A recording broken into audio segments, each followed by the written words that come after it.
Gamers are pissed. I'm sure you've heard by now that Capcom has decided to do some really shady behind the scene things when it comes to getting rid of mods in games that you, the customer, have already purchased and hypothetically own for yourself, as well as going out of their way stating that mods are considered cheating, and it has united the internet. I mean, when I say united the internet, I'm talking about media outlets like Bounding Into Comics that are staunchly conservative, and people like Games Radar who are very much on the left, both making articles about how much this is a problem for gamers, and of course various gamers speaking their mind on X. Welcome back to Words of Paradise. I'm your host, Leon Idle, and this one hits a little bit close home to me because Capcom is my favorite third-party developer, and even I've been really disliking them as of late due to some of the things they've been doing decision-wise, whether it comes to remaking the Resident Evil games, in my opinion, poorly, or when it comes to certain story narratives they've done, or the mistreatment of past IPs. All in all, I've been very unhappy with Capcom, and lo and behold, I'm not alone. Even the media is picking up on it when they dared go so far as to start messing with games that you have purchased with your own hard-earned money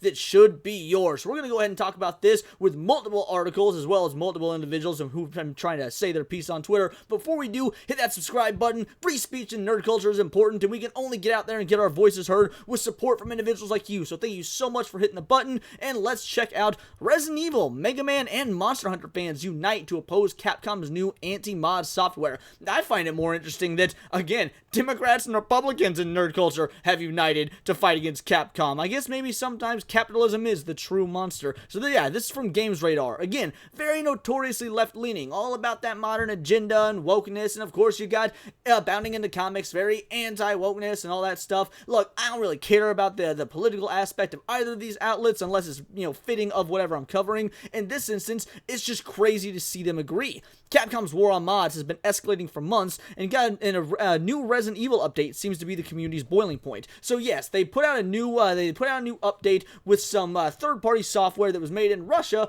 and lo and behold, not only was it meant to keep mods from working because it affects the .exe file, but it wasn't even letting the game be playable on Steam Deck. Now, granted, it was just one Resident Evil game that's been out for ages. It was Resident Evil Revelations, so it was clearly Capcom just testing the waters, see how this would go. Yeah, it didn't go very well, but again, it's not just Games Radar covering it. Bounding Into Comics, in escalation of anti-modding crusade, Capcom now adding Enigma DRM to PC catalog, and they show a screenshot from Street Fighter here. There's also a bit of an issue with the Street Fighter DLC that just happened, and that's probably got a lot to do with it, and you're going to see why when we get to more of this. But not only Bounding Into Comics, Niche Gamer, Capcom sneakily adds DRM to backlog, attacks mods. Capcom has recently begun adding Enigma Protector to their catalog of games, including older titles. Enigma Protector is designed to protect games from piracy and cheating, but most notably, this has had a chilling effect on Capcom's inventive and enthusiastic modding community, which for any of you guys that run mods on video games, you might be sitting there thinking, well, maybe they're doing it because they don't like all the sexualization going on of the mods. They don't like the fact that you can make Leon nude in Resident Evil 4. I mean, think of the children. For one, you know how I feel about the think of the children argument. It's garbage. First of all, the game is rated M for mature. Kids shouldn't be playing it. Now, realistically, are there kids playing it? Absolutely. But that's when it comes down to the parents, making sure that your child is doing something appropriate with the game. If you think they're mature enough for a rated M game that's got blood and violence, at least make sure they're not modding it to put nudes in it. But it's not even about that, because at the end of the day, you're the consumer. You have paid for this product. At what point do you think that this corporation should still have rights to alter the product that you purchased after the fact? And you can say, well, that was agreed upon in the terms of service, and you know what? Fair enough. It very well might have been. But should we put up with that? Should we allow this in the terms of service? No, it is up to fans, the paying customer, not just the fans, but the paying customer, to make a stink about things like this, to say, hey, I purchased this, I should be able to do what I want with it. If I decided to go to the grocery store and buy bread, would it be pretty uncool if, Wonder or whoever, had some secret police show up and be like, what?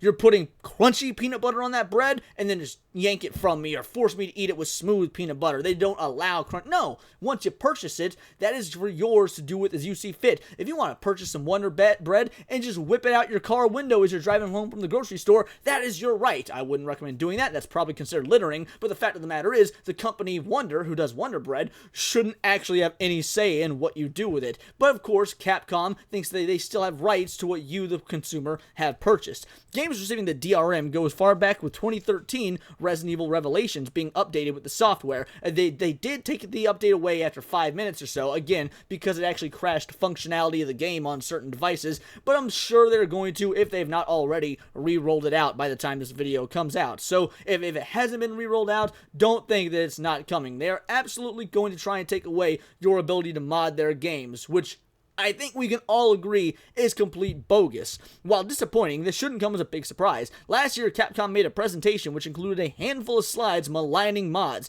Capcom seemed especially worried about mods which violate public order and morals. Now, again, these are the same Japanese companies, Capcom being one of them, that have ESG scores that make changes to games in the West, including intentionally poorly done dubs and translations to fit these modern Western standards. So they're not even giving us the same product in America, the product we want. There's the same as the Japanese one. The Japanese individuals have a different code of morals and standards. But do you, once again, I will reiterate this because it is important, do you as the company get to dictate what people do with your product after they have purchased it? Why do you get to be the arbiter of what you consider public order and morals? At what point did Capcom just become the holy Bible? They become just the religious leaders of what gamers can do with products they purchased? Not just gamers, but anyone. Mini mods for Capcom games range. And by the way, I'm just gonna go ahead and throw this out here. I've modded my copy of Resident Evil 4. It's one of the only ways I can enjoy the game because it's such a crappy remake, by the way. But yeah, I modded my version of Resident Evil 4. Not for any sort of nude Leon or anything like that, but to make it closer to the original. Yeah, I did it to get closer color shading to the way the village originally looked. I did some original sound effects, some original Leon voices. Things, I think at one point I modded in like the Men in Black suit so that Leon could be all like snazzy and looking fresh and fly. So while I get it, maybe you might not like individuals, putting in nudes and whatnot, I still don't think it's any of Capcom's business. But again, then maybe Nexus Mods should ban that. I mean, they're a third-party company. We've already seen them ban mods that get rid of things they don't like, such as, pride flags in Spider-Man, which, again, I disagree with. If you don't want to host the mod, by all means, you don't have to. It is your site, but let's not pretend you don't have a political agenda at play. But that's neither here nor there. The fact of the matter is, what does Capcom get to decide what violates public order and morals when the vast majority of mods are not of that NSFW content? Some of them change the soundtracks, just change certain aesthetics, make certain parts of the game work better because, I don't know, they have not done their great job as developers to actually make certain aspects of the game even function properly. Many mods for Capcom games range are innocent graphical changes like the Shapely Menail mod, but admittedly some mods can be considered borderline cheating, particularly in Monster Hunter, which allows for cooperative play online. Now, that is fair. I will say that if you are running mods on a video game that has cooperative online play, alright, I get where Capcom is coming from, but I still do not think that you should be able to go in and change people's game for something that could affect them. They've already purchased it. However, maybe in the future, just make games that, don't allow for modding and I don't know, maybe just be more selective about your multiplayer games. It is a fine line to walk. I will definitely admit that. And you could also make the argument, well, what about upgrades or updates that affect the game, positively? Should they be able to go in and update the game based on that? I get it. Again, as a very difficult line to walk. But at the end of the day, you still have to agree to those updates. I mean, unless you've got auto updates turned on, but if you've got auto updates turned on, well, then you have already agreed to it. But you should never be able to take something away from the purchaser. You can give them more if you think that giving them more is within what they paid for in that $60, $70, however much you paid for. But taking something away from the consumer is far worse than giving them more. And I feel like that's a pretty easy side of the line to stand on while you figure out the slippery slope going forward. Capcom has also allegedly been aggressively attacking YouTube channels that upload videos which use mods via copyright strikes, and that's a bit of a problem. They don't want you modding their games, so they go after you financially for what you're doing on YouTube, when again, there's no rules against it. To my knowledge, there's no law against, modding your game as long as it's a game that you own. It's not like you're pirating the game. You've purchased the game, and it's not a valid copyright strike to try and hit you for modding, because last I checked, you're not infringing on the copyright by doing so if you're not using it for any sort of financial incentive or trying to sell it. Now again, I'm not a lawyer. I could be wrong. However, most of what I've heard from other YouTubers is that they're getting these they're fighting these copyright strikes, and they are winning. beginning. So it looks like Capcom is being shady because they don't like the fact that people are doing this, not because they have any actual legal ground to stand on. But again, I'm not a lawyer. I could be wrong. Some gamers are blaming Capcom's aggressive anti-mod stance on a recent incident where a nude Chun-Li mod found herself in a Street Fighter tournament in front of hundreds of spectators. And you know what? That's an oopsie. Things happen. I mean, did Square Enix start removing mods or start, striking down internet porn when that French dude put the Tifa porn, like, on the big screen in traffic, if anyone remembers that incident?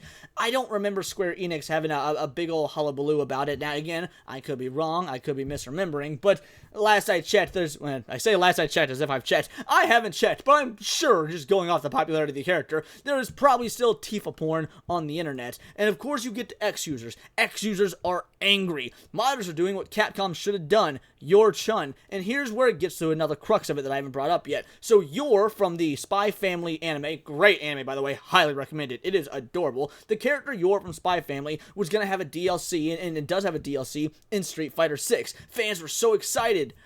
And they found out the DLC is just the outfit that the anime character wears for your custom character in the show. They weren't actually adding her as a character. They didn't make Chun-Li an alternate skin. So what did modders do? Modders put her in there. Instead of playing as Chun-Li, now you got Yor from the anime. Oh, Capcom didn't like that because the modders, the modding community, gave the fans what they actually wanted. The modders gave fans what Capcom couldn't. While Capcom is busy backstabbing their fan base, Fighting Games Daily is awfully testy for good reason. Backstabbing their fan base. That's exactly what's happening. Because again, I'm a big Capcom fan. I've always been a big Capcom fan. I remember back when Resident Evil 5 came out and they had the DLC. Lo and behold, that DLC, it was on the disc the whole time. You just had to pay for it to unlock it. It got to the point where they were saying DLC stood for disc-locked content instead of downloadable content, because that's how scummy. And Resident Evil 5 wasn't the only game to do it. Multiple Capcom games at the time had done it, but that's the one that I remember off the top of my head, because I'm a big Resident Evil fan. So yes, they were known as Crapcom during that era, and now we finally had a resurgence of them being good. I mean, granted, I haven't liked the Resident Evil remakes, except for the second one, but yes, they have been getting much better lately. I've been seeing their praises, and then they go and do this. So I'd say backstabbing the fan base is entirely correct. Modders are doing their job for them. Spy Family collab was literally free money. Now, there could have been a licensing issue. There could have been a reason that maybe Spy Family didn't want Yor to be like a full-on playable character, and they only licensed the outfit. But let's be real.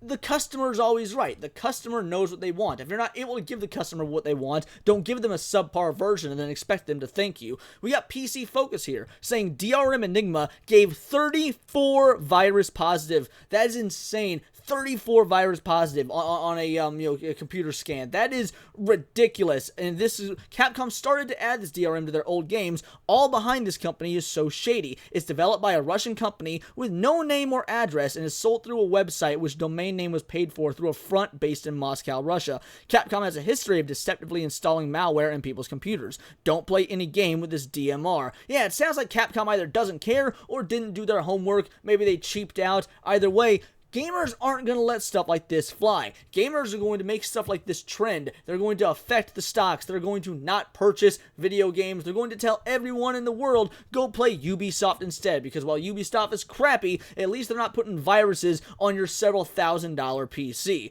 Capcom, don't go back to your old ways. You're one of the closest to greatness. Don't go back to the Crapcom years. And the Crapcom years they're talking about is the PS3 era that I was referring to. Or what about this right here? Capcom on their way to erase all the goodwill they accumulated from Devil May Cry 5, the Resident Evil remakes, and Street Fighter 6's launch. I mean, I couldn't say any better. Capcom had been doing so well. I've been singing their praises. But more than me, individuals who are way more important in the gaming space, like Cult Classic Cage, have been singing their praises. But my buddy Zero Dozer, he's got quite the opinion here. He says, but Resident Evil 4 Remake and Street Fighter 6 are literally part of what burned Capcom's goodwill. And that's not mentioning Exoprimal's failure, Capcom's abandonment of the Mega Man as a franchise, Capcom's idea of advertising to the West, their own admission of doing botched localizations on purpose, which yes, they have absolutely done.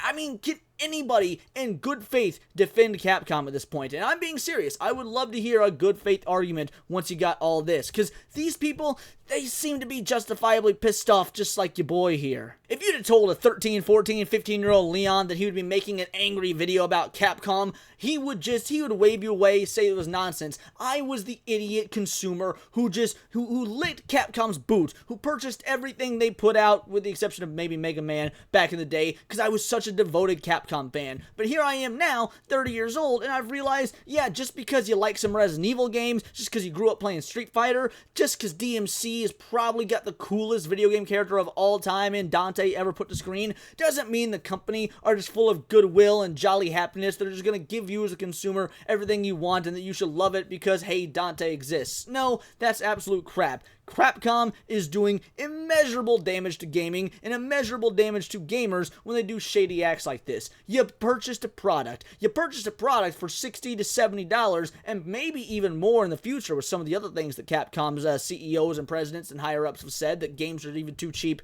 as of now. So who knows how much you're going to be paying for Capcom's products in the future, and they're going to take away your right to do with to a product what you see fit, a product you have purchased. Now, can anyone give me any reason why that is okay? Can they give me a reason why putting some shady third-party software that has been known to have malware on it, how can you defend that? How can you defend, I don't know, the $15 a piece Teenage Mutant Ninja Turtle skins in Street Fighter 6? Your boy loves TMNT. I get it. I would love to have Michelangelo running around as an avatar in the overworld, but $15? Really? Intentional botched localizations? What, Capcom? Are you Jamie Marchi fans? It's getting out of hand, and gamers gotta speak up. I know I'm pretty late to the party on this one. I bet there are plenty of other individuals who made videos on this already, but I've been busy the last couple days, and I need to get this off my chest. But those are my opinions. I've gotten them off my chest. I want to know yours, so let me know in the comments down below, and I really do mean that about good faith. If there's something you did or something that an opinion you have about what makes this okay for Capcom,